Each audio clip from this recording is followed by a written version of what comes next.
All right, hello guys. It's our last Young Leader Social Night for 2020. It's been a success, but uh, for the ones that we've had in the past few months, having a lot of young leaders attend. Today we've got a few, but that's only because lockdown is off and a lot of people are back to their football programs and different sorts of stuff. So we've got we've got five new presenters that have been trained up recently through George, Cara and Steph's Young Leaders Training through the City of Melbourne. So they've taken part in that 2-day course to upskill themselves and to be a part of our great programs throughout Melbourne and Victoria. So they're young, they're energetic, and they're here to showcase what they have been working on over the past few weeks. So please make them feel welcome and try to engage in as many activities as you can, even if you're watching this on YouTube.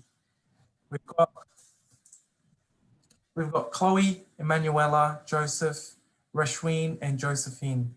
Chloe, did you want to start by introducing yourself? Yeah, sure, Abraham. My name is Chloe. I've been a young leader for about 4 years now with the CRTC department. Mostly do community coaching, so going out to schools and running clinics. And I also do casual work with the events department. Manuel? Yeah, hi, my name is Emanuela or Manuela, whichever you decide to go with. I am new to the Young Leaders program. I've joined on this year after doing the training with George, and I'm really looking forward to being on board with all of you. It's my first time hosting, and yeah, hope to have fun.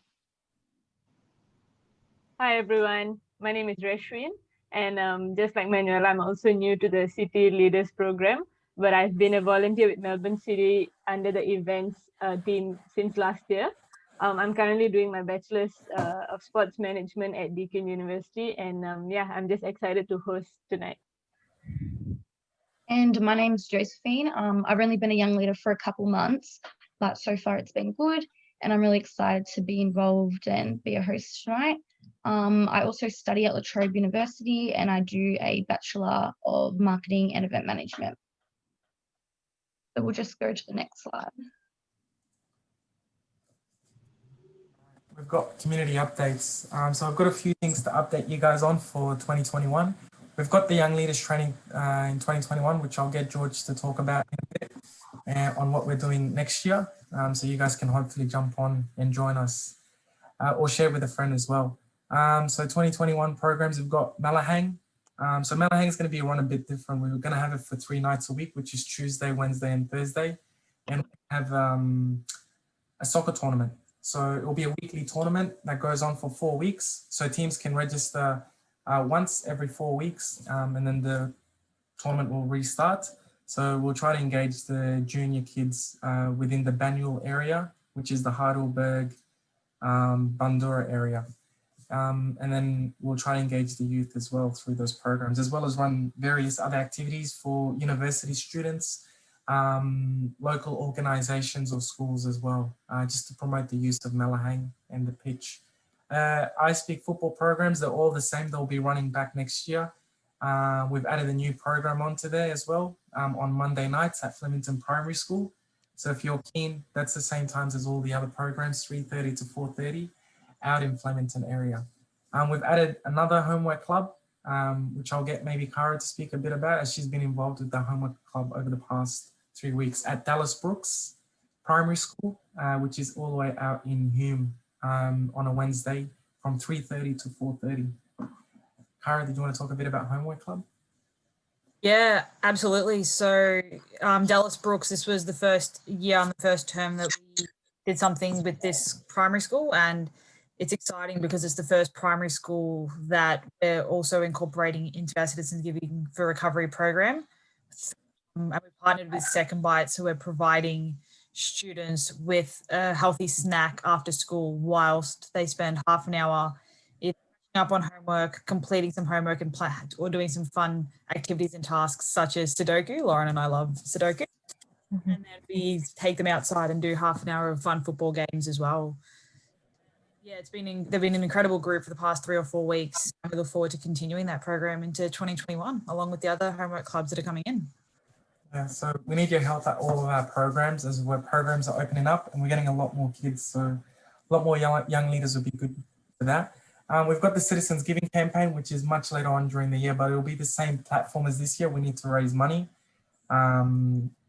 through various initiatives. So it won't be online. So we'll be at schools, we'll be at events, projects, and different sorts of stuff. So any great ideas that you might have will be good. I know we're doing a charity match between young leaders against Talking City, which is the online media platform for City fans. So should be an interesting one. So hopefully you guys can be involved in that as well. We'll go back to the Young Leaders Training for 2021, which George, myself, and Lauren will be running for 2021. But I'll get George to talk briefly a bit about it. Thanks, Abraham. Look, yeah, it's in development. As you know, in January, we have our probably most concerted young leader program. In the past, we've had coaches from Manchester and involvement from Manchester, but in the last few years, it's been done locally. Sorry, there's a beep around the back. I'm in my daughter's room and something's going off, so I don't know what it is, a toy or something. So yeah, we plan to run it over 4 days. So 3 days of training, and on the final day, as we often do, some practice, and we're looking at maybe running a community event at Malahang involving obviously a few community organisations and lots of different groups. But yeah, we're going to plan and look at what you guys might like to learn further to what you've already done, but also try and get some new people amongst the fold as well. So again, looking at some sport for development, some of the skills we have in coaching. As you know, it's such a broad array of skill and expertise that you need to run these programs. So obviously we did City Leaders, which I want to commend the guys for running today a couple of months back. So that was pretty awesome. So that was a focus on event skills. So we might cover that as well, because I think that's a crucial skill, but there'll be lots of other stuff to be covered. So any ideas or any ways that you guys want to contribute? I just would love you guys to, I guess, participate and even co-design it with me. So we'll put out a flyer in the next week or two and send it out to everyone to get involved. So that's January. What are the dates again, Abraham? Can you remind the guys? We'll send it out shortly, but it's 19, 20, 21, 22, something like that. Yeah, 19 to the 22nd, Tuesday to Friday. And that will be at CFA in the hall. Fingers CFA, crossed. Malahang. Yep. Awesome. So very much looking forward to it. I might give you a little update, little projects. One project that I'm working on with Father Bob Maguire. Some of you might know Father Bob's does a lot of work in the community with disadvantaged young people. And he obviously comes across young people who, for financial reasons, can't really enter pathways for football mainstream. So I've been talking to Simon Zapier, our City Football Schools coordinator, and we're looking at maybe providing some scholarships to some of the kids in our programs to go to the City Football Schools. So they don't have to raise that money or their families. We'll be able to maybe identify a handful of kids maybe every year, or hopefully we can grow it and give them the City Football School pathway. So that's pretty special, and good to partner Father Bob on that one. So we're going to talk about International Day of Persons with a Disability as well, but also wanted to point out some of the great work we're doing with our carers program. So even though today we're sort of focused on people with a disability, it's the carers who often do so much work to support and show care for people with a disability. So our program and CARA has been instrumental in delivering sessions online to different groups, particularly multicultural groups. And our website is being refined as we go. But we've got an awesome website that's got lots of materials and resources for carers to be active in their home. So something that's happening in the background, but yeah, very much looking forward to the City Leaders run this session from here on. Leave it to you guys. Great, thanks for that. I'll give it back to the team, but I've shared all the links for tonight's session on the group chat. So to access them all, please just go on the chat and you'll see them on there. Josephine? Perfect. So with today's schedule, we'll start off with the warm up. We've just had the community update. So we'll do Kahoot to warm us all up. And then from there, we'll do a case study regarding the International Day of Persons with a Disability, where we'll have like a little group discussion and questions regarding that. And then we'll have a guest speaker with Luke David, where we'll be able to ask him any questions you guys have and he'll be able to respond. And to end the night, we'll end it with a funny video relating to soccer and their funniest moments in that. And on to the next slide.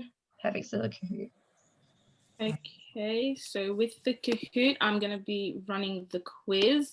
There are 15 questions and good luck basically to everyone. If you guys have the Kahoot app, you can go onto that. If you don't have the app, you can go onto Google, just type in Kahoot, and then this should pop up. Is everyone seeing the game pin? Yep. Okay, perfect. Put the music on. Let's see.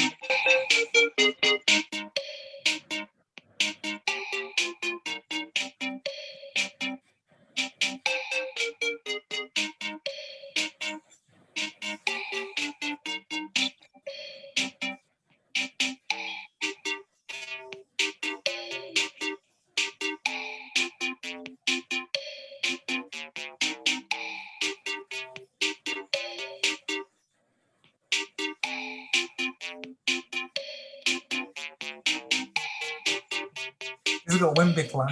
Is Wimbicla That's on? obviously George. You got me. I'm just mucking around. We got to remember he did so much for our program. So, yeah, he left a legacy. Yeah. And our Hey, Carlton everyone. programs. Is that everyone?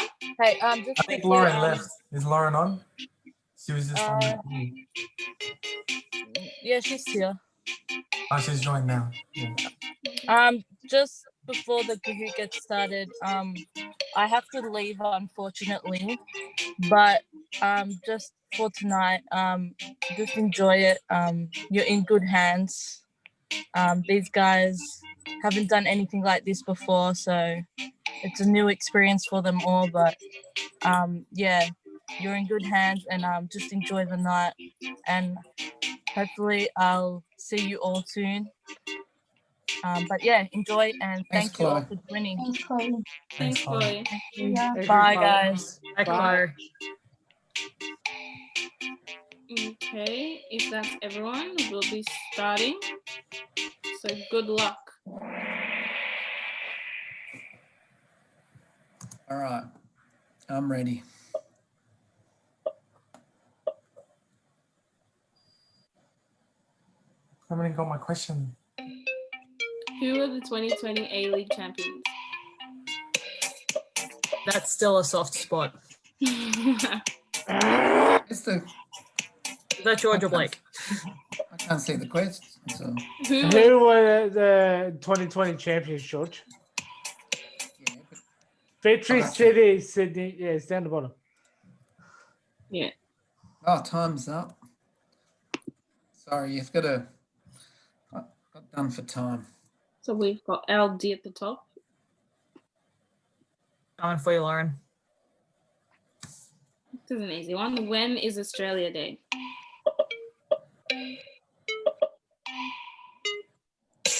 And now a not so easy one for me. That's exactly what I was I thinking. knew it was Like, gonna be- not I easy knew for it. me either. I got it right though. That was a good guess. Good guess indeed. Oh. Ooh. It's going to be a tight race between Cara and Lauren. Okay.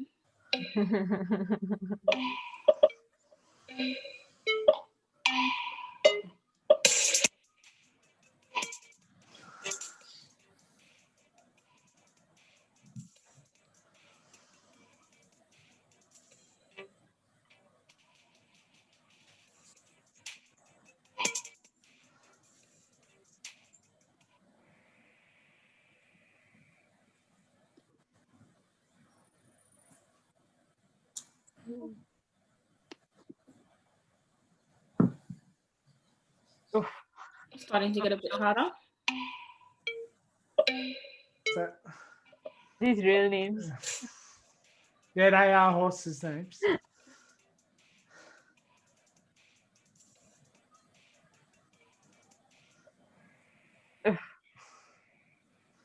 Also cost me the first $13,000. Thank you.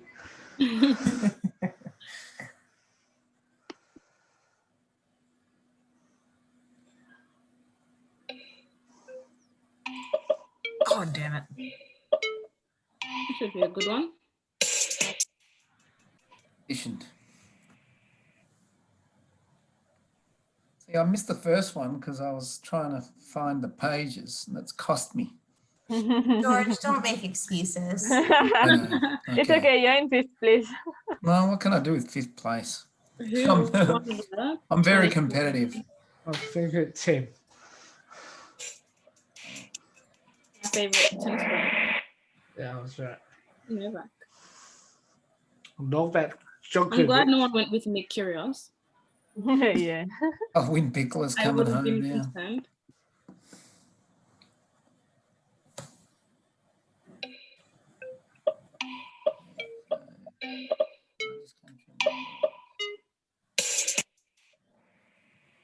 Oh, Go with America. Nope. why did I go with that? That was silly by me. Every time it says losing winning streak, I think it says stake.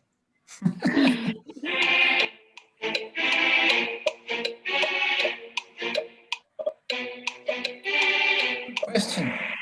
Actually, he is a Socceroo. He got picked to sit on the bench, so that still counts. Oh,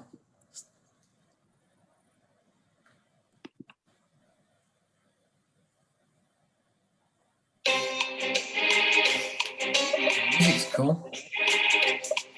Most cool.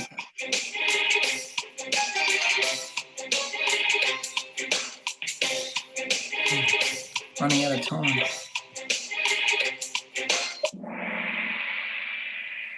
Guilty. Wing Bickla's coming home. Got Abe with the win streak. Coming back. Oh, This is that could be the subjective. back. This is so subjective. Subjective to my personal This answer. is Oh my God. If you saw my wallpaper before, you'll know who I went with. Oh no, I couldn't I see it. didn't see it. No, that could be Oh, this incorrect. in the Wow. Champions League. It can't be. I am upset, guys. Who's your fave? That one hurt. Jeez. Wow. No Who did one- you pick? Who's your fave? Leo Messi. Messi. Let's see.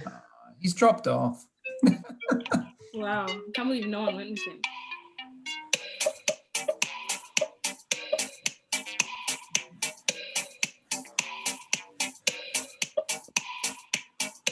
The music's picking it up. Ah, Where's Wim Bickler? He's back in the squad. Getting third. it was close. Yana, stay away. Yeah. in the lead. Yana can still catch up to Beck. How many? Oh, how many? 350 billion. Yeah, I'm trying to guess. No giggling, Yana. I'm sure I have enough time to. You're a genius. Oh, fluked it. I've Wim looked at Bickler's- it. Same. Oh, come on, Wim I Bickler. think Blake secured the win almost with I 2 see. questions to go. Yana's up there. Let's go, There's Yana. Melbourne's. What's our slogan? George, I think it's the red no. one. Lucky you Oh, were no. there. Oh, might be- so good. Oh, I just got it right. So happy together. Beautiful song. What is the name of that song? Uh, Hang on. Who won the Yeah, Champions dude. League? you had to put this in This one hurt to put in. just for George. Oh, what? As a Barcelona fan, that one hurt. 2019-20 UEFA Champions League. Wasn't that Liverpool? No, No. No, they won previous. Liverpool won 18. One before. Sorry. Perfect. We lost to Atletico Madrid about a day but when COVID was ripping through the UK. I finally want to get. Oh, no, hang on.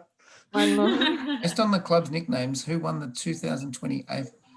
Oh, Ah, that's an easy one for me. this one hurts. Me, Everyone- I'm a winner here again. Wim Bickler's on fire. Okay, let's see who won.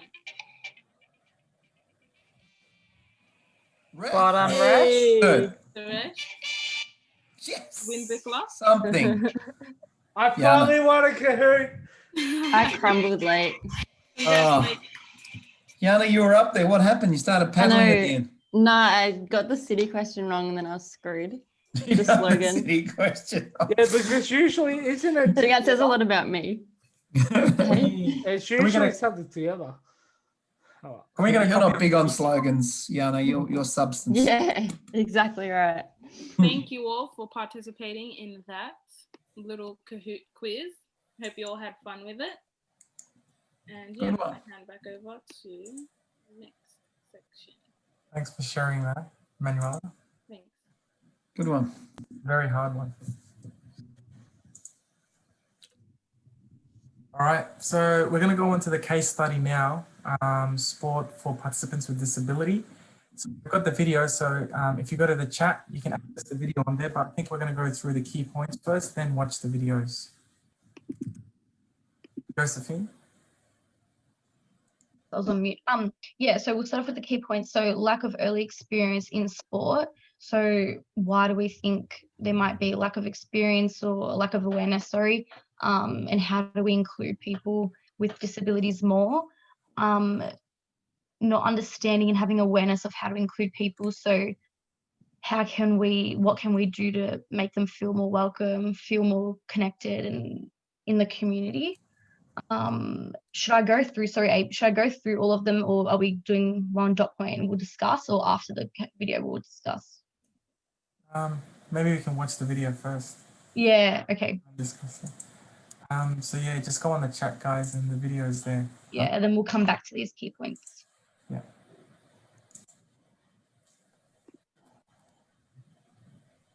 Where is it? I haven't received it, I don't think. Case study, carers link, funny moments in football link.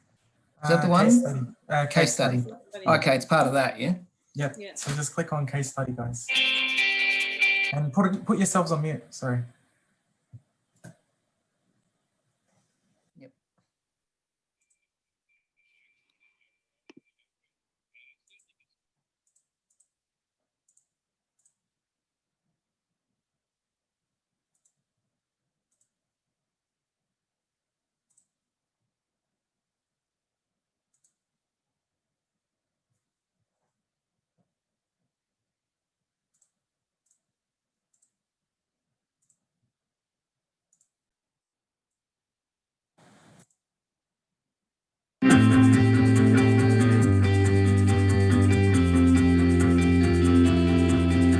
Sport is definitely safe.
Ooh,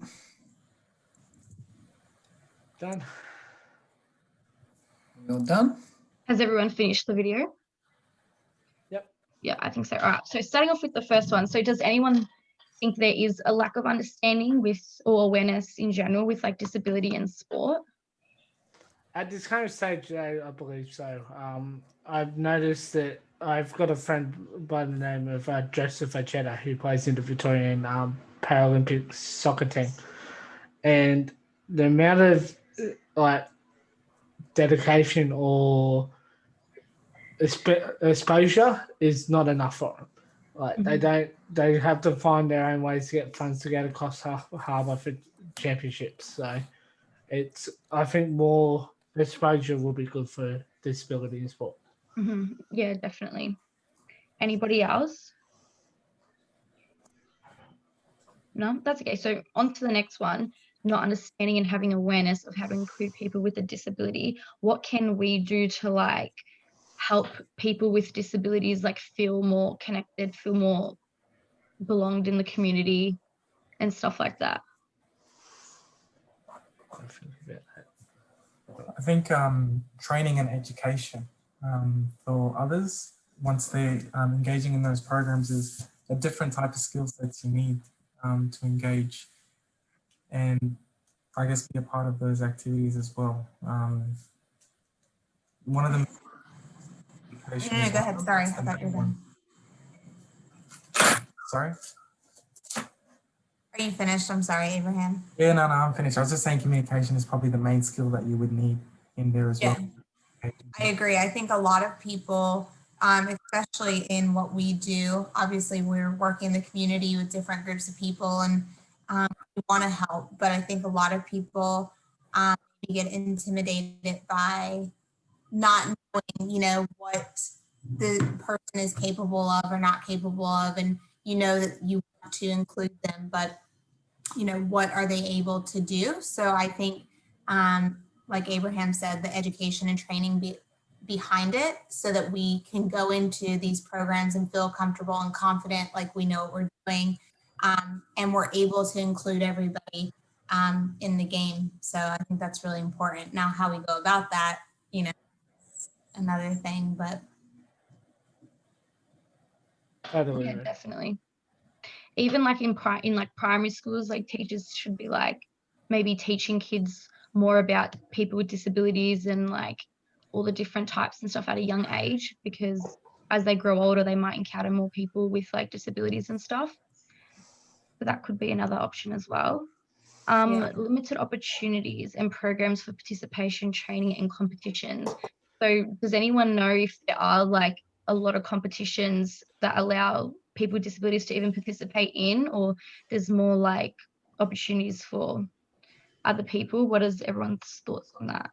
I know with football, like soccer, there is a limitation on it, but as a referee, I did have a few kids that did have a disability would be playing and teaming with older people, and just made sure that it was like, for example, if a ball hit their hand and they can't move it, I just said play on. So I know with football and that they try to include everyone, but I think other sports it's just like, oh no, so you can't do that, you can't do this. It's wrong, to be honest. It's wrong to say to someone, no, you can't partake. Definitely, yeah.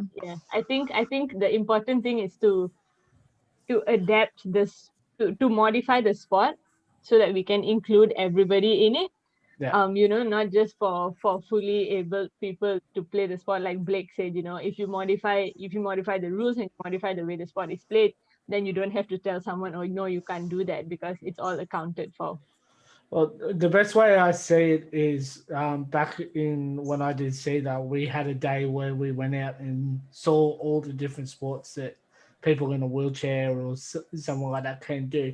So maybe with primary schools, best option to do it, or maybe even year 7, year 8, is take them out to one of those days and take the kids out to one of those days, say, all right, this is a lot different to what I'm used to, but I can also see that these kids can still do it. kind of thing. So it's basically trying to teach the community everyone's the same, no matter how they look or speak or anything like that. Yeah, I think just going off what everybody else is saying, it goes back to education. And I think that we're extremely lucky in the sport that we play, which is soccer, that it is such an adaptable sport. So in my role, I've been lucky enough to be a part of the disability sport and rec day. And we've gone out with the blind footballs, and for the vision impaired, we've got the rattle balls so they can hear it. I've been involved in festivals for kids that are deaf or hearing impaired. So it's using a lot of visuals and colors and things like that. So it goes back to that education around it, and what can you do and what slight changes can you make to allow these kids to play, or anybody really, to play this sport. And it's so easy to do it with football, but you just kind of need to know how to do it. So education and training is definitely there. Yeah, definitely good points. So on to the next one with like access to facilities. So in the gymnasiums and like their buildings, like ramps are very important. Like if the gymnasium has stairs, it'll be really hard for people in wheelchairs and everything to access that gymnasium. What are your thoughts on that? Have you guys seen any like gyms or buildings like with accessibility for the disability people to attend? I believe in the state of Victoria, it's actually illegal not to have wheelchair access to any buildings. So usually most of the gymnasiums I go to at schools, they at least have some way for them to get up into the gym or some way to get into the building. So I think it is a law that you must have wheelchair accessibility. Yeah, very true. What else with that one? Even like transport. Oh no, the next one actually, transport. So like how would, if we're having like, I don't know, an event where people with disabilities are attending, like how would they get there, like through transport, like maybe vans with a group everyone would organize for them, or would they have like find their own way there? What is everyone's view with that? That's really a difficult one because to be honest, we really don't know how to access those vehicles. But I believe that I think Luke will say later on that they have a special vehicle that they can take. So I think they usually use that. But yeah, it's really limited to accessibilities to get them transported. Yeah, definitely. So psychological and sociological factors. So this impacts like disability people's mental health and well-being. So what factors influence them? So like with the whole making them feel like a sense of belonging, a sense to the community and stuff, they're like, that's really important with making them feel like they do belong and that they can participate and join. What else? I think I'll go back to Rashween's point about modifying certain activities with everyone. So with our after school programs, I Speak Football, we get various kids from different backgrounds, different sorts of stuff. So they're all different. So when we work with people who need extra attention or come from a disability background, we tend to modify it, but not to the point where it makes the person stand out, but we try to make it more accustomed to everyone. Like, for example, we don't say, let's say the person's, what's a good example, Blake, for? Well, with one of the kids at St. Albans, he doesn't really want to partake, and he kind of gets distracted a little bit. And I'm not going to mention his name, but he's like become my little referee. So he's always keeping an eye out for me of students who are mucking up. He's got his own set of cards now. So he's been going, he gave me a yellow card yesterday. So it's pretty good. So I try to adapt that way and say, well, if you don't want to have a kick, why don't you help me referee? Yeah, and just that kind of stuff. Like that's how I try to help him out. Yeah, that's very good actually. I think it goes a long way because I know I've spoken to the teacher. It's helped with his behavior at school as well. So he's gotten better at school and he tends to focus a lot more. And I know his parents are really happy with the effect the program's had with him. So I think just paying attention at the beginning of sessions and just remodifying it, as Reshween mentioned, and try to include everyone in all the activities, not just all full on tactical and all of that sort of stuff. Yeah, definitely. It's so important with all that. And then that leads us to like even having access to information, resources and stuff. So even by maybe like developing skills like in a group with like people for them to like gain and increase like that independence.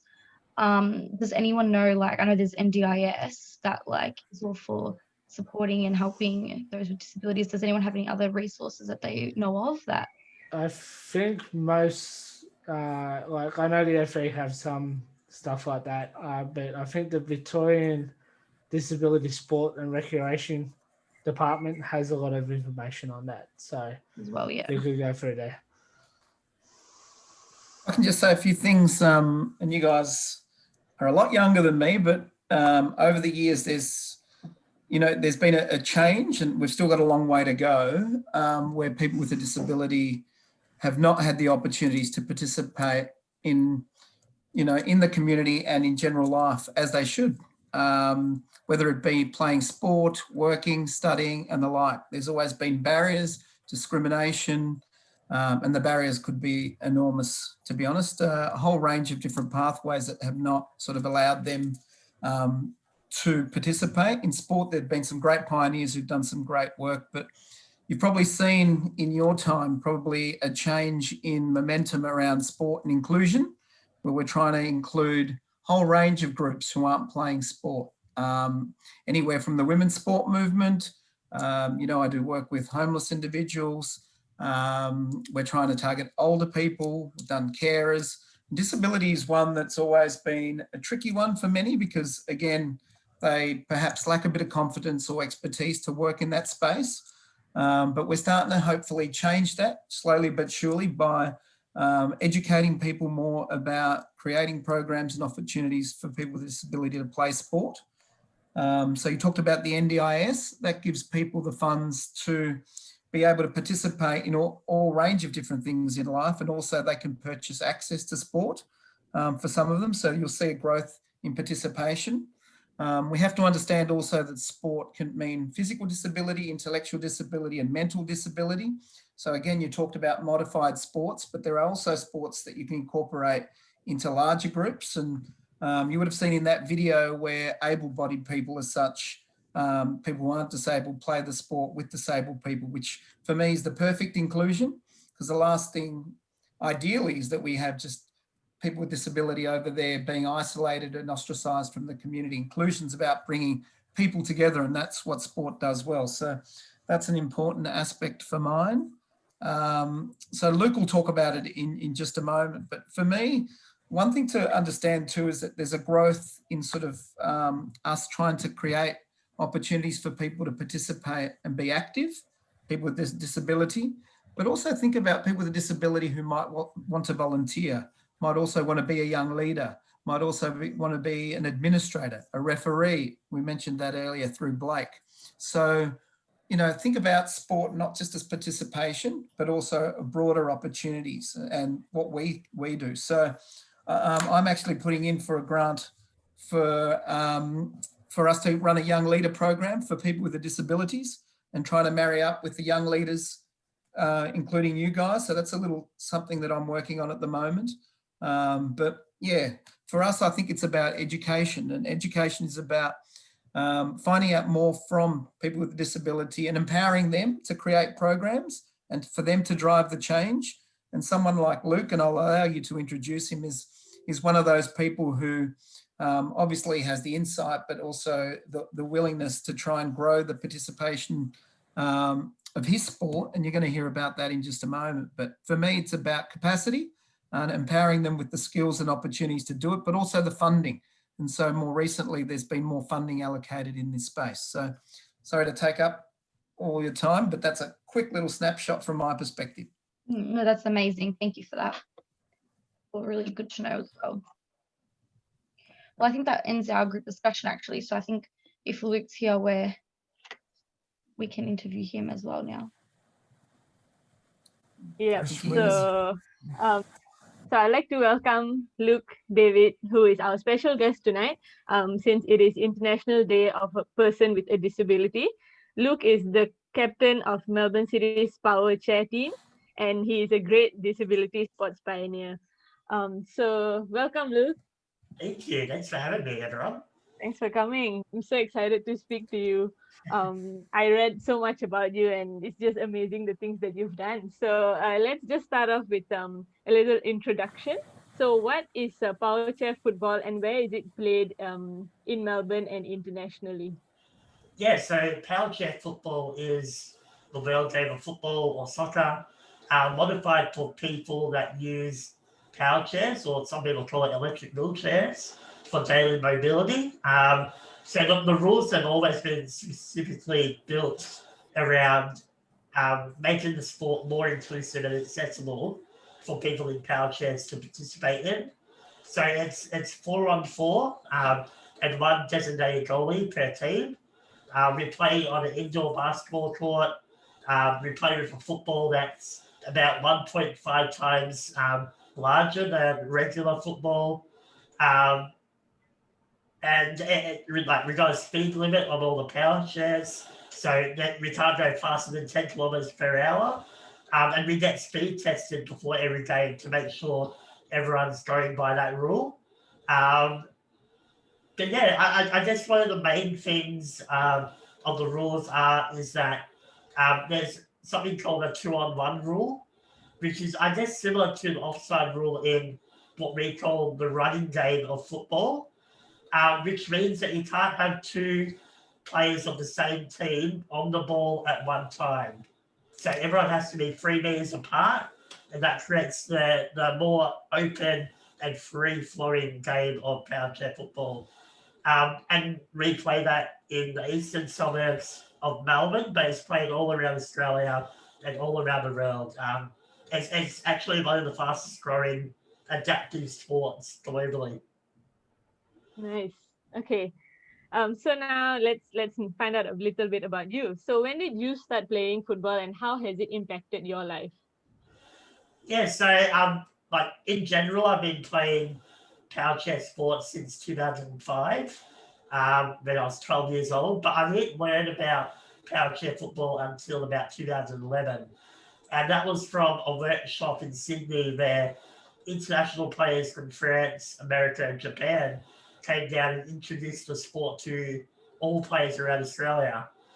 So I've been playing ever since then. The sport is still quite new to Victoria. We don't have as many players as we'd like to have, but it's definitely growing here, which is great. In terms of the impact that it's had on my life, I mean, I've never been able to play football or soccer ever. So it's given me that avenue to compete in the sport that I love so much. Honestly, I've never been a massive football or soccer fan. I've always been more into the AFL. But since learning about power chair football, that's gotten me so much into the A-League and Melbourne City. I'm a massive Melbourne City fan, so it just makes sense to play for them. But it's been great for like my mental health, but also being able to make new friends and be around a community that has similar challenges as I do. We all have physical disabilities, so it's great to have that network of support when I do go through those challenges. Yeah. Yep.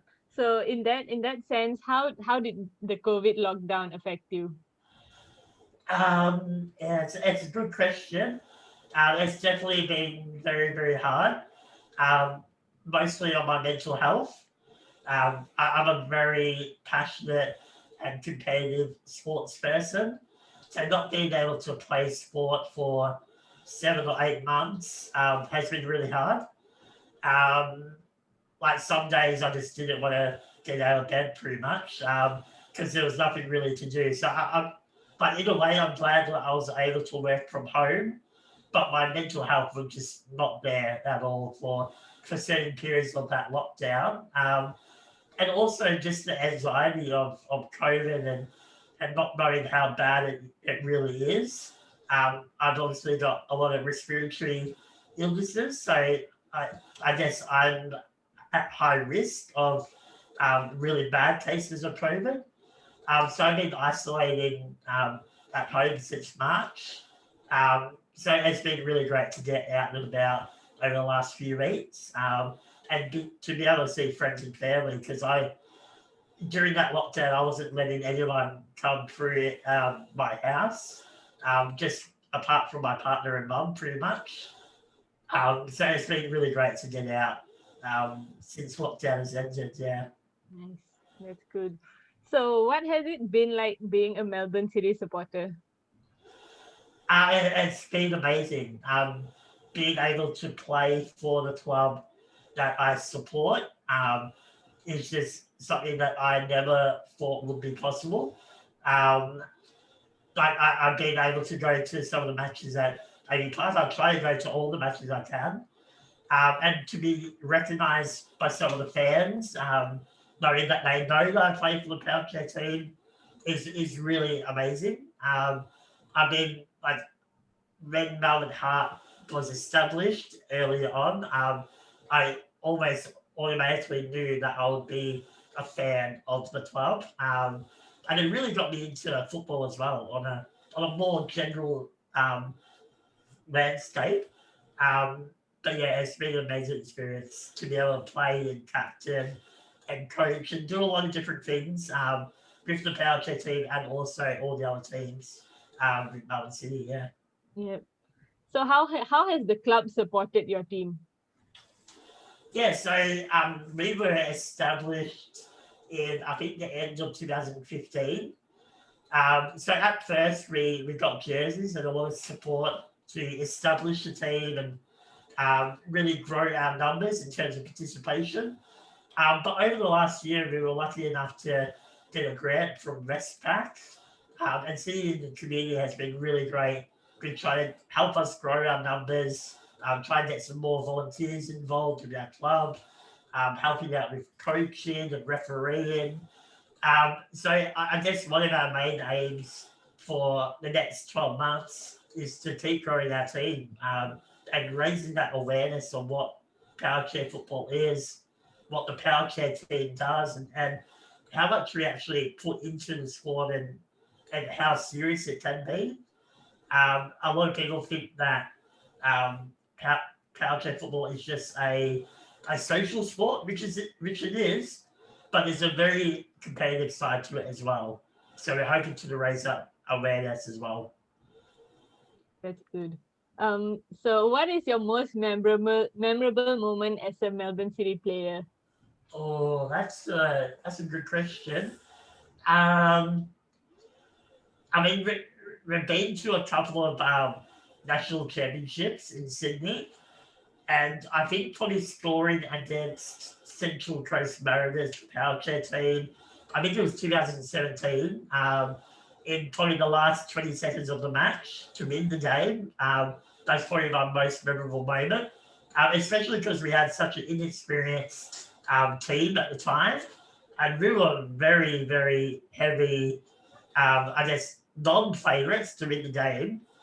So it was great to get that upset win and prove a lot of people wrong. Nice. I always love it when the underdogs win. So why is it important to celebrate the International Day of Persons with a Disability? I think it's really important to celebrate all the accomplishments and all the things that people with disability accomplish through their lives that people just don't know about.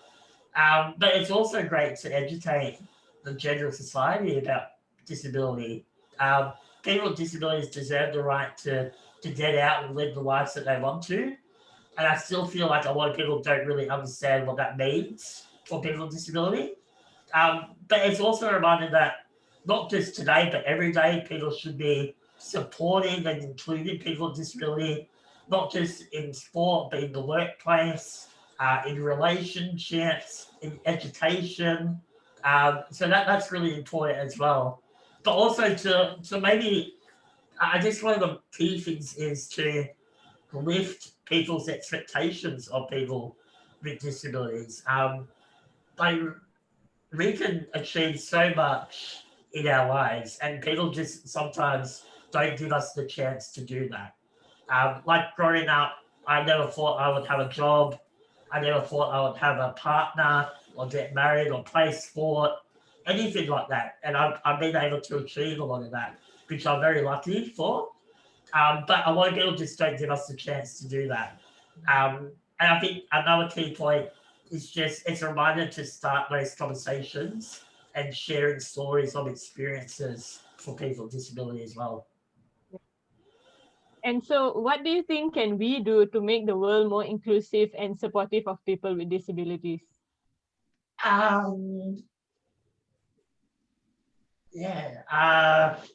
Like I joined your discussion before, and I think a lot of points were really great to be raised in there. I think education and communication are probably the main ones that I can think of. I can still think of a lot of times where I go out to a restaurant or a pub or a sports event or just anywhere, and the staff there always address my support worker or my partner first instead of addressing me, because they just don't know how to talk or communicate to me. They might be too shy, or they just don't know if I can verbally communicate. But I think just having that education that people can talk to people with disabilities easily. Sometimes you just need to know how to do that. Okay. And just one last question before we open it up to everyone else. So what are your goals for the future? In terms of sport or general life?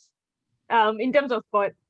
Okay. I mean, I'd love to represent Australia in wheelchair football. I've been able to do that before, but not at a World Cup. I would love to really do that. The next World Cup is in a couple of years in Sydney, actually. So I'm really hoping I can make the team then. But also helping Melbourne City wheelchair team grow as well in Victoria, get more players involved, establish a junior program, because we don't really have any junior players with the Melbourne City wheelchair team yet. And also trying to win a national championship with Melbourne City would be amazing. I think that's probably one of my main goals, to win a national championship. I'm a very competitive person, so I hate losing. So that would be unreal if we could do that in the next few years, yeah. Okay, so now I'll open it up to the floor if anyone has questions for Luke. Yeah, first off, Luke, good to see you again. Been a bit. Just for everyone's information, Luke was a special guest on the Citizens for Recovery podcast. And just to update everyone, that is our most viewed podcast of the whole campaign. So, Luke, first off, thank you for that. No worries. Thank you. Secondly, mate, are you still up for that game with Tanya, Matt, and myself coming down? Yeah, of course. Yeah. Whenever you guys are ready, we'll make it happen. Too easy, mate. We'll sort something out. Has there been any update on when the competition will be returning? So we don't have an update on the competition itself, but we are running a training session / common try event this Sunday and the next Sunday, which will be the first time that we've been on report since March. So I'm very excited to be back down there. And to see all my teammates as well. So I haven't seen them for ages. But hopefully the competition will start again early next year. But it's not sure how that will look at the moment. But hopefully not too much longer. That's good to hear, Luke. On that event, Luke, if any of the guys, you were hopeful for some extra volunteers or hands. So Yeah. If any of the guys were interested, they can get in touch with us. Yeah. For the next 2 weeks, you're doing it out of Cranbourne on Sunday. Not Cranbourne, was it? Craigie, where is it again? Like Croydon, Ringwood area. In Ringwood. I don't know where I got Cranbourne from, but we can pass on those details to anybody who might want to go and check it out and help you out and help volunteer. So that's this Sunday and the next Sunday. So pretty awesome. So we talked about how ways that we can help. So maybe I think it'd be great to have more of our young leaders involved with you, which probably hasn't happened as much in the past. But yeah, sessions like this help raise awareness and for us, just that information is powerful in understanding. And yeah, for us, motivates us to do a bit more in that disability space. So yeah, it's been great to hear on this discussion that I heard once I joined the call. A lot of organisations and sporting clubs don't do enough of this. So it's been great to see all of you talk about some of the issues that people with disability face and how to really improve access and inclusion. So it's been really good. What is your power chair ranking? What was that, Abraham? What's your power chair ranking? What do you mean in terms Like of best player? Are you the best player, or is it? I forgot the other player's name from South. I can't answer that question. I won't say myself, but we do have a young player, Sean Millett, who has joined just last December, and he's shown great improvement over a few months that he was able to play before lockdown. So I'm really excited to see how much he will improve over the next 12, 24 months. Yeah. Luke, you've said you're a super competitive person and hate losing. Yeah. What's your biggest sporting accomplishment, or what's like your favorite memory that you've had? In terms of like Melbourne City team? City, international career, just, yeah, what's the one that stands out for you? I represented Australia against Japan in 2013 for power chair football, and I scored a goal against Japan. So that was a pretty amazing moment. I would love to be able to score another international goal in the future. In terms of like the local competition, like we won the championship and the premiership last season. So that was pretty amazing as well. Yeah, probably those two. Yeah. Nice. And Luke, you talked a little bit earlier, which was really insightful, about when you get to a restaurant, people might feel a little bit uncomfortable or don't address you, or just the lack of knowledge they have about disability and how to approach it. So we're trying to break down those stereotypes and educate people. Are you employed? Are you engaged as a speaker, as a trainer, as somebody who can help break down those barriers? Because, I mean, we found this enlightening ourselves, but you can imagine school kids to, for different generations and the like. Are those opportunities there for you or for others? Yeah, definitely. I mean, I'm a very anxious and shy person. So I wouldn't be one to automatically put my hand up for those opportunities, but I've definitely experienced talking in front of big groups. So I'm more than happy to do that to any group that you might think would be suitable. But there's lots of different people around Victoria, around Australia, that do a lot of chats to school kids, or they go around to businesses or sports clubs and talk about accessibility and inclusion and some of the challenges that people with disabilities face. And can I ask just broadly in terms of the NDIS and how that's been used? Because people can use it to obviously to get accessibility improvements, care, education, sport. Can you tell us a little bit about that and how it's going? Because it's only a relatively new program, and people accessing it, is it making a difference? Give the guys a bit of insight into how that works, maybe. So the NDIS is still a relatively new scheme in Australia. I've had my own NDIS plan since 2016. I had a lot of issues at the start of it, trying to get the support that I needed to live the life that I wanted. And that very much varies for everyone with a disability. Some people get a lot of support from the NDIS to live the life that they want to. Some people have to still fight for what they need to live a daily life. So as much as it's definitely improved since its induction, there's still quite a few issues around the NDIS.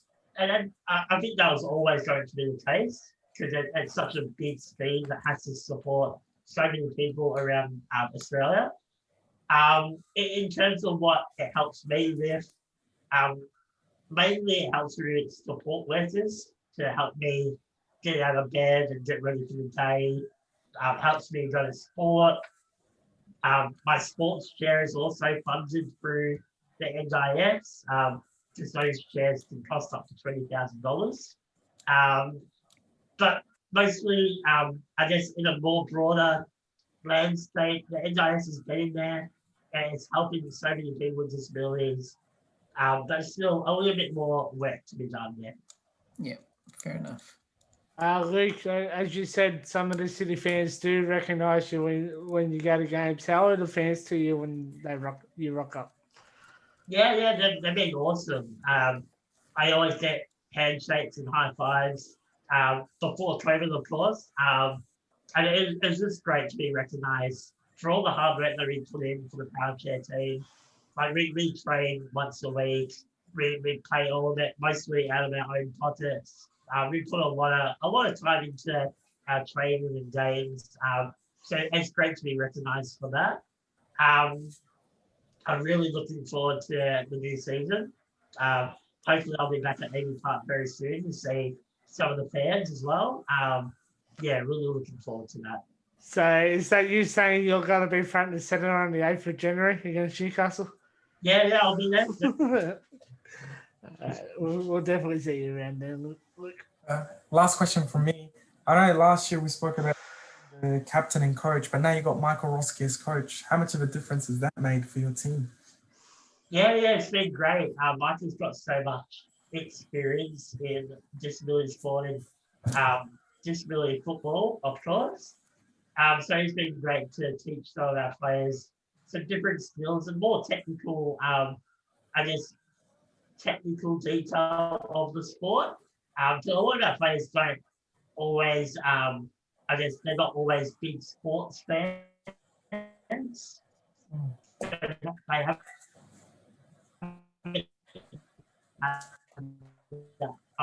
of like, so Michael has really brought some of those skills to the team, which has been great. Awesome. Well, I've shared a Kevin's video on the chat, so if everyone can just click on that and watch it, please. We'll give you guys a few minutes.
Everyone's done. We're still watching.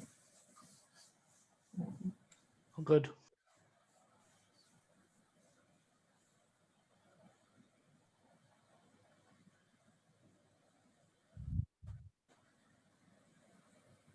Rishu.